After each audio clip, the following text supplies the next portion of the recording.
અત્યારે આપણે single phase induction motor છે એનો no load block rotor test perform કરવાનો. તમે જ્યારે પણ આ બે વર્ડ સાંભળો, નો લોડ ટેસ્ટ અને બ્લોક રોટર ટેસ્ટ, એટલે તમારા મગજમાં આપણે આની આગળ જે પ્રેક્ટિકલ કર્યા છે એનો રેફરન્સ આવવો જોઈએ. નો લોડ ટેસ્ટ અને બ્લોક રોટર ટેસ્ટ એ આપણે ઇન્ડક્શન મોટર 3 ફેઝ માટે આની પહેલા પરફોર્મ કર્યું. તમને ખ્યાલ જ હશે કે ઇન્ડક્શન મોટર અને ટ્રાન્સફોર્મર બંને સેમ છે. ફરક ખાલી એટલો જ છે કે ટ્રાન્સફોર્મરની અંદર જે સેકન્ડરી છે એ રોટેટ નથી થતી. ઇન્ડક્શન મોટરમાં જે સેકન્ડરી છે એ રોટરના ફોર્મમાં રોટેટ થાય છે. એટલે જેને આપણે ટ્રાન્સફોર્મરમાં ઓપન સર્કિટ ટેસ્ટ કહીએ છીએ એ જ વસ્તુ તમારી ઇન્ડક્શન મોટરમાં નો લોડ ટેસ્ટ છે. અને જેને આપણે ટ્રાન્સફોર્મરમાં શોર્ટ સર્કિટ ટેસ્ટ કહીએ છીએ એ જ વસ્તુ ઇન્ડક્શન મોટરમાં બ્લોક રોટર ટેસ્ટ છે. તો પહેલા આપણે કેટલા ઇક્વિપમેન્ટ યુઝ કરવાના છે એની જાણકારી લઈ લઈએ. જેના પર આપણે ટેસ્ટ પરફોર્મ કરવાના છે એ આપણી સિંગલ ફેઝ મોટર. આનો રેટેડ વોલ્ટેજ 230 વોલ્ટ અને રેટેડ કરંટ છે 4.2 એમ્પિયર, 4.2. કોઈ પણ જેનો પણ નો લોડ અને બ્લોક રોટર ટેસ્ટ કરવો હોય એના તમને આ બે પેરામીટર ખબર હોવા ખૂબ જ જરૂરી છે. કારણ કે નો લોડ ટેસ્ટ વખતે તમે એને રેટેડ વોલ્ટેજ આપો છો અને બ્લોક રોટર ટેસ્ટ વખતે તમે એને રેટેડ કરંટ આપો છો. ત્યારબાદ પાવરને મેજર કરવા માટે આપણે વોટમીટર યુઝ કરવાના છે. આ વોટમીટર એ યુનિટી પાવર ફેક્ટર વાળું છે અને એની જે રેન્જ છે, પાવરનો સ્કેલ છે એ 0 થી 1500 વોટનું છે. અત્યારે આપણે કરંટનો સ્કેલ જે રાખ્યો છે એ એક જ સ્ટ્રીપ લગાડી છે. એનો મતલબ કે એક સ્ટ્રીપ એટલે કે 10 એમ્પિયર અને વોલ્ટેજનું જે કનેક્શન કર્યું છે એ 300 વોલ્ટમાં કર્યું છે.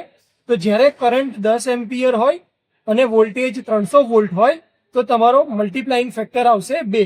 એટલે કે આ વોટમીટરમાં ધારો કે 200 રીડિંગ દેખાડે તો એકચ્યુઅલ પાવર કન્ઝમ્પશન હશે 400 વોટ.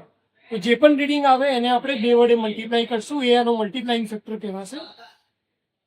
ઇન્ડક્શન મોટરનો જે ઇનપુટ વોલ્ટેજ છે એ મેજર કરવા માટે આપણે મલ્ટીમીટરનો યુઝ કરવાના છે અને એની અંદર વોલ્ટ ઉપર મલ્ટીમીટરને સેટ કરશું. બાય ડિફોલ્ટ ડીસી આવે છે એટલે અહીંયા સિલેક્ટ પ્રોબ દબાવી આપણે એને એસી પર સિલેક્ટ કરી લેશું.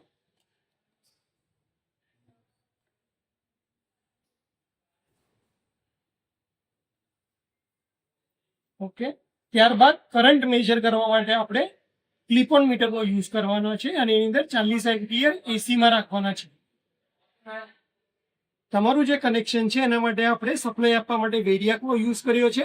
કારણ કે બ્લોક રોટર ટેસ્ટ વખતે આપણે વોલ્ટેજ જે છે રિડ્યુસ્ડ વોલ્ટેજ આપવાનો છે. આ તમારું વેરિયાક છે જે 230 વોલ્ટને 0 થી 270 વોલ્ટની અંદર કન્વર્ટ કરે છે. અત્યારે બાય ડિફોલ્ટ આપણે એની પોઝિશન 0 ઉપર સેટ કરી છે. કનેક્શનની વાત કરીએ તો વેરિયાકમાંથી પહેલા ક્લિપ ઓન મીટર થ્રુ જઈ અને એમની અંદર કનેક્શન આવશે. કારણ કે એમ એટલે મેઇન્સ. એમ અને સી હંમેશા શોર્ટ કરેલા હોય તો એમ અને સી શોર્ટ. એલ માંથી તમારા મોટરની અંદર જશે એટલે એલ માંથી જે કનેક્શન છે એ જશે તમારું મોટરમાં. અને બીજું છે વી, તો વી ની અંદર આપણો કનેક્શન 300 વોલ્ટની અંદર બીજો ટર્મિનલ આમાં છે. સિંગલ ફેઝ મોટરના 2 ટર્મિનલ છે, એમાંથી એક આપણે એલમાં કનેક્ટ કર્યું છે અને એક વોલ્ટેજમાં કનેક્ટ કર્યું છે 300 વોલ્ટ. સેમ 300 વોલ્ટ આપણે ક્યાં આપ્યા છે? સિંગલ ફેઝનો જે બીજો છેડો છે વેરિયાક એની અંદર આપેલો છે. તો આ કનેક્શન આપણા કમ્પ્લીટ થઈ ગયા કે આપણને વેરિયાકની જરૂર પડશે, વોટમીટરની જરૂર પડશે, મલ્ટીમીટર વોલ્ટેજ મેજર કરવા અને ક્લિપ ઓન મીટરથી કરંટ મેજર કરવા થશે. સૌથી પહેલા સ્ટાર્ટ કરીએ નો લોડ ટેસ્ટ. તો નો લોડ ટેસ્ટ એટલે કે જે પણ ઇક્વિપમેન્ટનો નો લોડ ટેસ્ટ કરવો છે તેને લોડ કર્યા વગર આપણે ટેસ્ટ કરવો છે મોટરનો. મોટર માટે લોડ એટલે એના શાફ્ટ ઉપર જે વજન આપીએ. નો લોડ કરવો છે એટલે શાફ્ટ ઉપર આપણે કોઈ વજન નહીં આપીએ એટલે મોટર નો લોડ ઉપર ફરશે. નો લોડમાં આપણે એને રેટેડ વોલ્ટેજ આપવાનું છે એટલે હું અહીંયાથી એને રેટેડ વોલ્ટેજ આપીશ.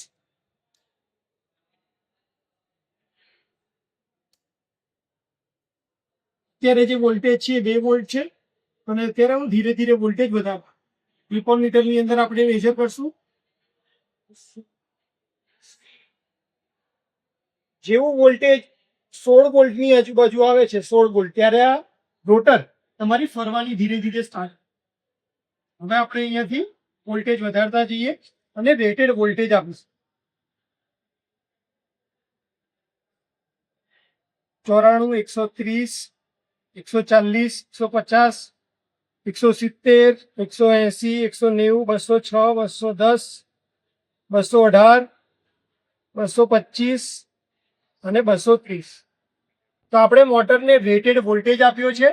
નો લોડ કરંટની વેલ્યુ આવે છે 2.8 એમ્પિયર અને એ વખતે જે પાવરની વેલ્યુ આવે છે એ છે અહીંયા 0 અને 100 ની વચ્ચે, એટલે 50 વોટની આજુબાજુ. મલ્ટીપ્લાઇંગ ફેક્ટર 2 છે એટલે W0 ની વેલ્યુ છે 50 ગુણ્યા 2 100 વોટ.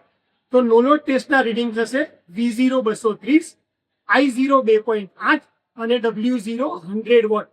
હવે આપણે બ્લોક રોટર ટેસ્ટ કરવો છે, પણ બ્લોક રોટર ટેસ્ટ ફૂલ વોલ્ટેજ ઉપર નહીં કરાય, એટલા માટે આપણે વોલ્ટેજને પાછા 0 ઉપર સેટ કરી દેશું.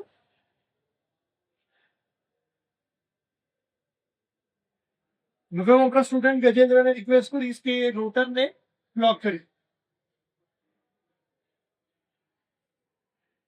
તો રોટરને બ્લોક કરવા માટે તમારે એને રૂમાલની મદદથી ફિટ પકડી રાખવાની છે, જેથી કરીને શાફ્ટ ફરે નહીં. શાફ્ટ નહીં ફરે એટલે બ્લોક રોટર કહેવાશે. અને એ વખતે આપણે ધીરે ધીરે વોલ્ટેજ વધારતા જઈએ. નો લોડમાં આપણે રેટેડ વોલ્ટેજ આપ્યા હતા, અહીંયા આપણે રેટેડ કરંટ આપવાનો છે. રેટેડ કરંટની વેલ્યુ 4.2 એમ્પિયર છે, જે રિડ્યુસ વોલ્ટેજ ઉપર મળશે. એટલે આપણે હવે અહીંયાથી વોલ્ટેજ વધારવાની શરૂઆત કરીએ જ્યાં સુધી કરંટમાં આપણને 4.2 નહીં મળે ત્યાં સુધી. તો કરંટની વેલ્યુ અત્યારે 1.3, 1.8, 2.4, 2.5, 2.7, 3.3, 3.8, 4.2. તો રેટેડ કરંટની વેલ્યુ અત્યારે આવી ગઈ છે 4.2. એ વખતે આપણે જે વોલ્ટેજ આપવો પડ્યો છે એ છે 68 વોલ્ટ. 68 વોલ્ટ ઉપર આપણને રેટેડ કરંટ મળી ગયો છે. અને એ વખતે પાવરની જે વેલ્યુ છે એ છે 100, 120, 140 વોટ. 140 ગુણ્યા 2 કરીશું એટલે 280 વોટ.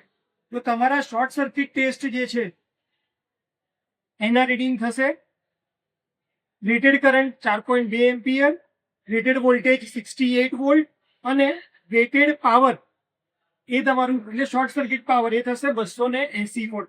તો આવી રીતે આપણે નો લોડ અને બ્લોક રોટર ટેસ્ટ પરફોર્મ કરવાનો છે ઇન્ડક્શન મોટર માટે. આ સિંગલ ફેઝ ઇન્ડક્શન મોટર છે, 230 વોલ્ટ આપણે યુઝ કરીએ છીએ. એટલા માટે તમારે વોટ મીટરમાં જે તમે વોલ્ટનું કનેક્શન કરો છો એ 300માં કરવાનું છે. ટ્રાન્સફોર્મરમાં આપણે 110 વોલ્ટ સાથે ડીલ કરતા હતા, એટલા માટે એ વખતે આપણે પ્રોબ 150માં કનેક્ટ કરતા હતા. અહીંયા વોલ્ટેજ વધારે છે એટલે 150માં નાખશો તો રીડિંગ તમારું સાચું આવશે નહીં. એ વખતે તમારે 300માં કનેક્ટ કરવાનું રહેશે. તો બાકીના બધા જે કેલ્ક્યુલેશન છે તમારે મેન્યુઅલમાં આપ્યા છે એ રીતે કરવાના રહેશે. Thank you.